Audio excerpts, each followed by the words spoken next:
नमस्कार दोस्तों, welcome to Kumars class. अभी तक हमने क्लास 6 की ज्योग्राफी ख़त्म कर ली है। क्लास 6 की हिस्ट्री भी ख़त्म हो चुकी है। आप उसका लेक्चर जाके देख सकते हैं, सादा लेक्चर क्लास 6 जो हिस्ट्री का कंप्लीट।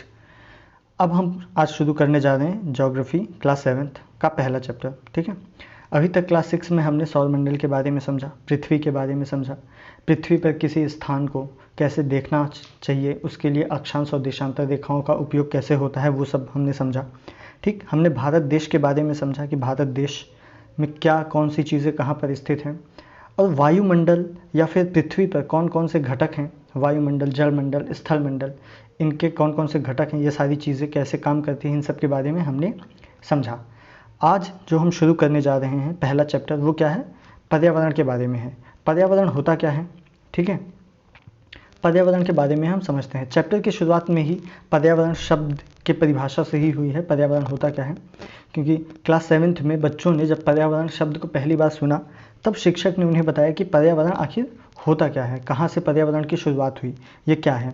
ठीक है, ये पर्यावरण है क्या, पर्यावरण हमारे जीवन का ही एक मूल आधार है।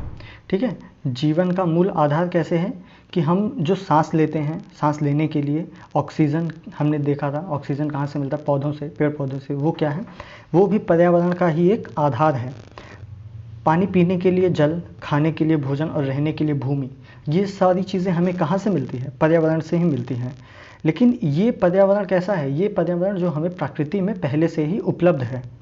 लेकिन इन प्रकृति में उपलब्ध सारे पर्यावरण को भी हम क्या करते हैं, प्राकृतिक पर्यावरण को हम धीरे धीरे मानव निर्मित पर्यावरण की ओर परिवर्तित करते जा रहे हैं। जैसे कि होता क्या है कि जब कार का धुआं निकलता है तो ये कार का धुआं क्या करता है, ये जो हम हवा जो हवा हम सांस के थ्रू लेते हैं वो क्या करता है, वो कार का धुआं उस हवा को प्रदूषित करता है। पानी की मात्रा को हम क्या करते हैं, पानी की मात्रा गंदा करते हैं, पानी को दूषित करते हैं, भोजन को गंदे बर्तनों में परोसते हैं, और भूमि पर क्या कर रहे हैं हम, जो भूमि जिस पे हम भोजन उपलब्ध होता है हमें, उस पर हम कारखाने लगा रहे हैं। ठीक है, मानव मिल कारखाने बर्तनों का निर्माण करते हैं। इस प्रकार से मानव प्राकृतिक पर्यावरण में क्या कर रहा है, परिवर्तन कर रहा है। ठीक है, हमारा पर्यावरण धीरे धीरे बदल रहा है। पर्यावरण होता क्या, ये हमारे आसपास की सारी चीज़ें जो भी हैं उसी को कहा जाता है पर्यावरण। ये सारी एक कहानी के थ्रू इन सब चीज़ों में बताया गया है कि ठीक है, शिक्षक ने कैसे क्या कहा, कक्षा में पहुंचकर ये सब आप पढ़ लीजिएगा। बस यहाँ से इस पूरे पेज से हमें इतना समझना था कि पर्यावरण होता क्या है और पर्यावरण में हम मनुष्य उसमें कैसे परिवर्तन कर रहे हैं। ठीक, अब पर्यावरण को समझने के बाद हम पर्यावरण के घटक को समझते हैं। लेकिन ये पर्यावरण की एक डिफिनीशन जो इसमें दी गई है हम वो समझ लेते हैं कि क्या है, किसी भी जीवित प्राणी के चारों ओर पाए जाने वाले लोग, स्थान, वस्तु एवं प्रकृति को ही क्या कहते हैं, हम पर्यावरण कहते हैं। और यह पर्यावरण क्या हो सकता है, यह प्राकृतिक हो सकता है और मानव निर्मित परिघटनाओं का मिश्रण होता है। पर्यावरण के कितने घटक हुए, कहाँ से हमें मिला, दो। एक कौन सा, एक हो गया प्राकृतिक और दूसरा कौन सा है, मानव निर्मित। आइए समझने की कोशिश करते हैं कि ये प्राकृतिक और मानव निर्मित पर्यावरण के जो घटक हैं ये क्या क्या हैं। तो एक प्राकृतिक पर्यावरण हो गया जो प्रकृति ने हमें दिया है, जैसे कि जल, वायु, स्थल और सजीव, जैवमंडल। इन सब के बारे में हमने हिस्ट्री क्लास 6 ज्योग्राफी क्लास 6 में हमने पढ़ा था कि जलमंडल क्या होता है, वायुमंडल क्या होता है, स्थल मंडल कैसे होता है और जैव मंडल किसे कहते हैं। इन सब के बारे में भी थोड़ी सी डिफिनेशन हम अभी समझ लेंगे कि क्या कहते हैं। लेकिन अभी हम घटक देख रहे हैं। और दूसरा क्या होता है, जो मनुष्य ने बनाए हैं उन्हीं को क्या कहा जाता है, पर्यावरण। जो मानव निर्मित, हमारे आसपास की चीज़ें, जैसे हम जिस इमारत, जिस बिल्डिंग में रहते हैं उसके आसपास की कौन सी चीज़ें, वो सारी क्या बनाई है, मनुष्यों ने बनाई है। उस इमारत में स्विमिंग पूल, बिल्डिंग्स और वहाँ पे रहने के लिए स्थान। तो ये क्या हो गया, ये हमारे मानव निर्मित पर्यावरण हो गए। वो एक पर्यावरण हो गया जिसको मानव ने रहने लायक बनाया। पार्क जो मानव ने बनाया, पुल ये मानव द्वारा निर्मित, सड़क, स्मारक, उद्योग, ये सारे क्या हो गए, ये मानव निर्मित, जिन्हें मानव ने अपने आसपास रहने के लिए बनाया। मानव और इसके अलावा भी जो मानव पर्यावरण है वो क्या होता है कि एक व्यक्ति इस पर्यावरण में शामिल है, एक परिवार भी शामिल हो सकता है, या एक समुदाय भी, वो सारे क्या कहलाए जाएंगे, एक पर्यावरण ही कहलाया जाएगा। एक धर्म भी एक पर्यावरण का ही हिस्सा हो सकता है। एक शैक्षिक संस्थान या शैक्षिक स्थान जहाँ पे होता है वो भी पर्यावरण का हिस्सा हो सकता है। आर्थिक गतिविधियाँ जहाँ होती हैं वहाँ का पर्यावरण अलग हो सकता है। राजनीतिक स्थिति जैसी होती है तो वहाँ के पर्यावरण अलग हो सकते हैं। हम यहाँ से समझ सकते हैं कि पर्यावरण होता क्या है। पर्यावरण एक प्राकृतिक हो गया, एक मानव निर्मित हो गया, और एक मानव, सिंगल मानव भी क्या हो सकता है, यह भी पर्यावरण का एक हिस्सा है। धीरे धीरे एक मानव से परिवार, परिवार से समुदाय, समुदाय से धर्म, फिर शैक्षिक, आर्थिक, राजनीतिक, इस तरीके से धीरे धीरे पर्यावरण का क्या होता है, विकास होता है। ठीक है। प्राकृतिक पर्यावरण में परिवर्तन हम धीरे धीरे करते हैं, उन्हें क्या करते हैं, प्राकृतिक पर्यावरण को हम धीरे धीरे नष्ट कर रहे हैं। नष्ट कैसे कर रहे हैं, जैसे कि हमने यहाँ पे देखा, ये सारे जो प्राकृतिक पर्यावरण हैं इस पे हम क्या करेंगे, हम धीरे धीरे इमारतें बना रहे हैं, पार्क अपने हिसाब से बना रहे हैं, सड़कें जंगलों को काट कर बना रहे हैं, पुल नदियों के ऊपर बना रहे हैं। तो ये क्या हो रहा है, ये जो हमारा प्राकृतिक पर्यावरण है वो मानव निर्मित पर्यावरण के द्वारा उसका क्या किया जा रहा है, उसको नष्ट किया जा रहा है। ठीक।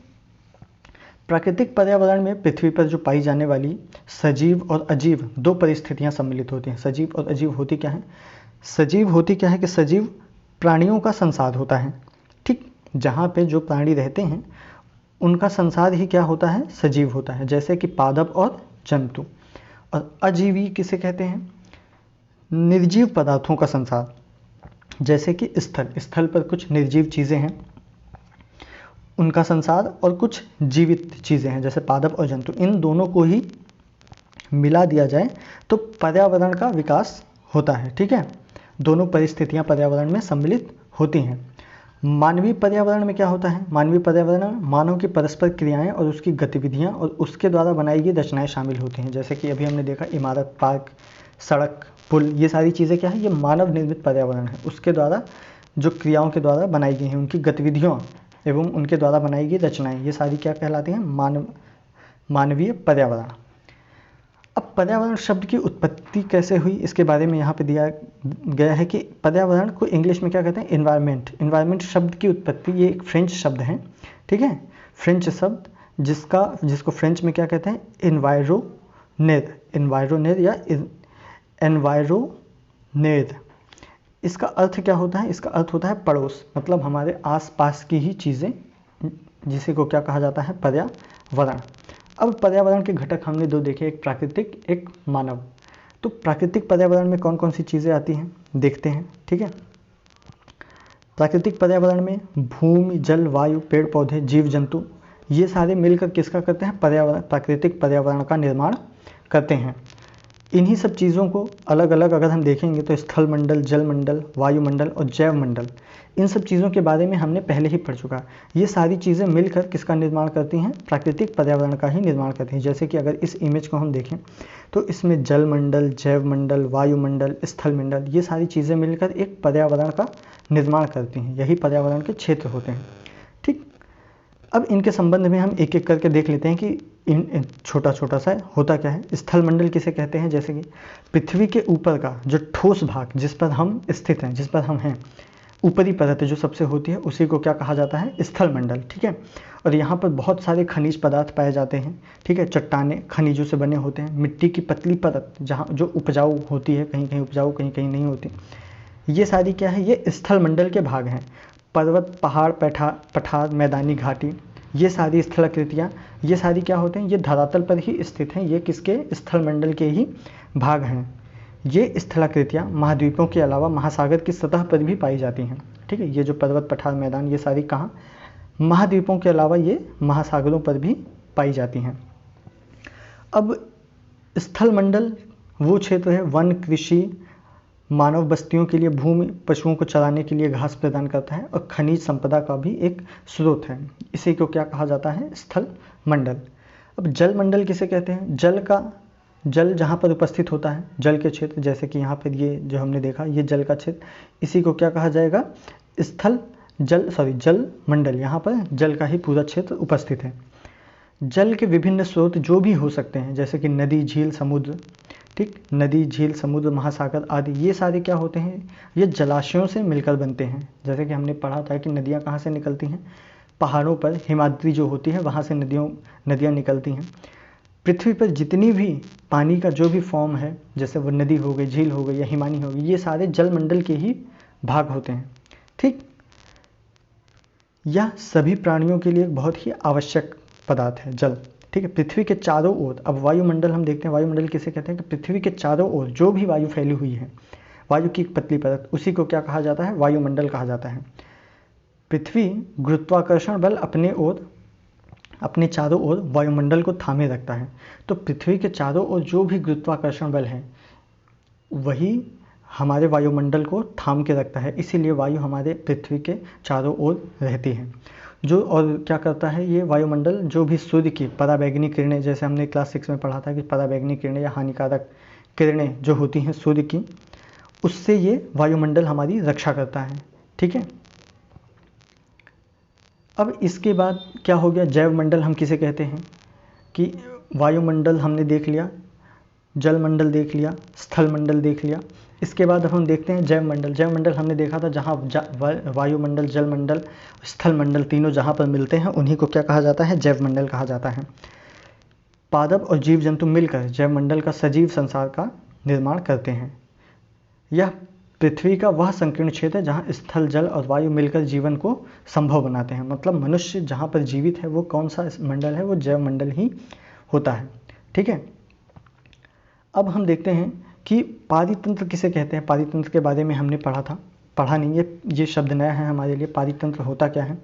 ठीक, पारितंत्र एक ऐसा तंत्र है जिसमें सारे जीवधारी, जितने भी जीव उपस्थित हैं पृथ्वी पर, सारे जीवधारी आपस में एक दूसरे के साथ तथा पर्यावरण के उन भौतिक एवं रासायनिक कारकों के साथ परस्पर क्रिया करते हैं।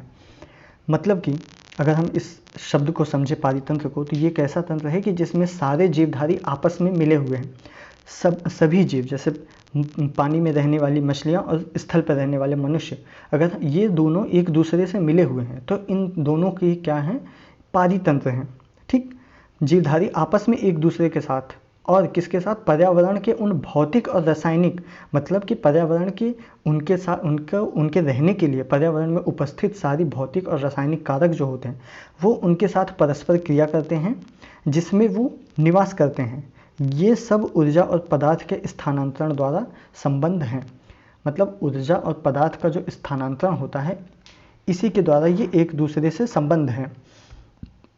पारितंत्र वह तंत्र है जिसमें समस्त जीवधारी आपस में एक दूसरे के साथ तथा पर्यावरण के उन भौतिक एवं रासायनिक कारकों के साथ परस्पर क्रिया करते हैं, जिसमें वे निवास करते हैं। ये सब ऊर्जा और पदार्थ के स्थानांतरण द्वारा संबद्ध है। ठीक, इसी को क्या कहा जाता है, पारितंत्र। जैसे कि एक एग्जाम्पल के द्वारा इसमें दिया गया है कि रवि की कक्षा में एनसीसी का कैंप, जो जेम्सी ने आश्चर्य से कहा कि कितनी मूसलाधार वर्षा हो रही है, मतलब एक जगह पर वर्षा हो रही होती है।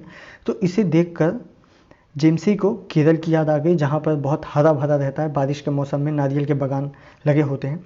तभी जैसलमेर में रहने वाला हीरा, उसको आश्चर्य होता है कि उसके यहाँ तो बारिश ही नहीं होती है, वहाँ दूर दूर तक केवल कीकर और रेत ही नज़र आती है, और लेकिन वहाँ पर ऊँट भी तो मिलते हैं, वहाँ पर ऊँट मिलते हैं जो कि केरल में नहीं मिलते। ठीक, ये एक ताल का पारितंत्र है जिसमें कि ये जलमंडल, वायुमंडल, स्थलमंडल और ये सारे मनुष्य, पृथ्वी, पादप, ये सारे इसके साथ क्रिया करके संबंध में रहते हैं।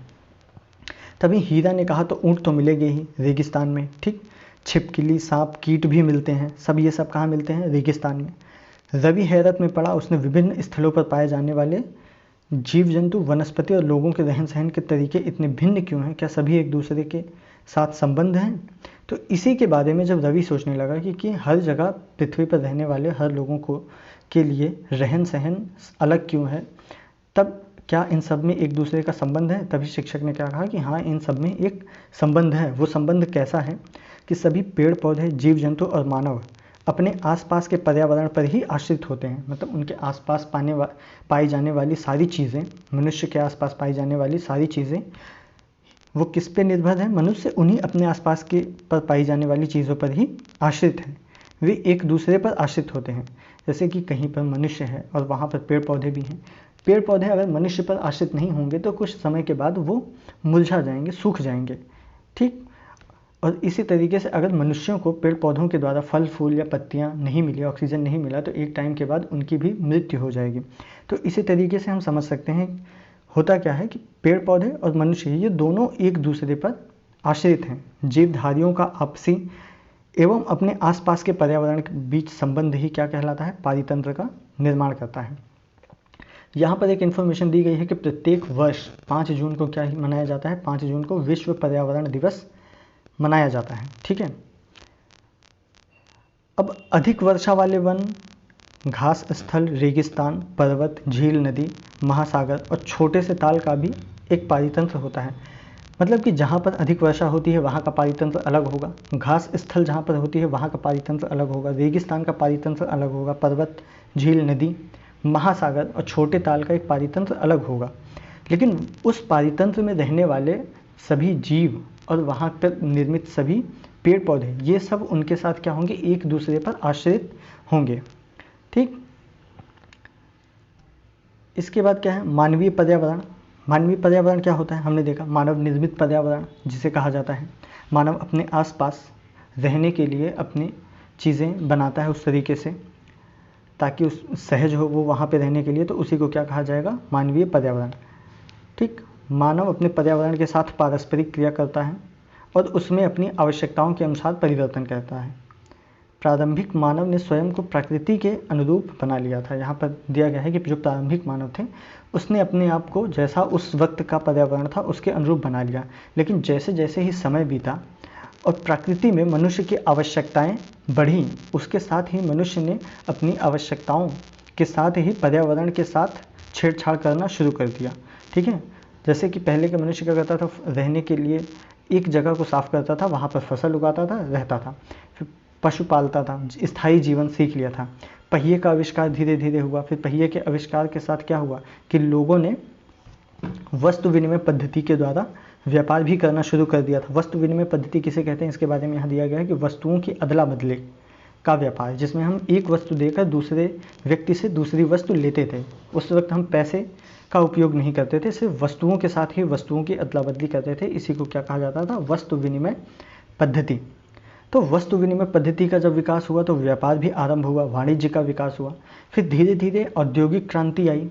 धीरे धीरे जब औद्योगिक क्रांति आई तो मनुष्य ने क्या किया कि परिवहन के लिए सड़कों को बनाना शुरू किया। उपजाऊ ज़मीनों को ख़राब करके हमने वहाँ पर परिवहन के लिए सड़कें बनाना शुरू कर दिया। सूचना क्रांति हुई, संचार और सहज द्रुत हो गया। अब धीरे धीरे हमने औद्योगिकरण की ओर हम धीरे धीरे बढ़े। तो ये क्या हो रहा है, ये धीरे धीरे मानवीय पर्यावरण का विकास हो रहा है। ठीक इसी तरीके से मानवीय पर्यावरण धीरे धीरे विकसित होता गया। इसी तरीके से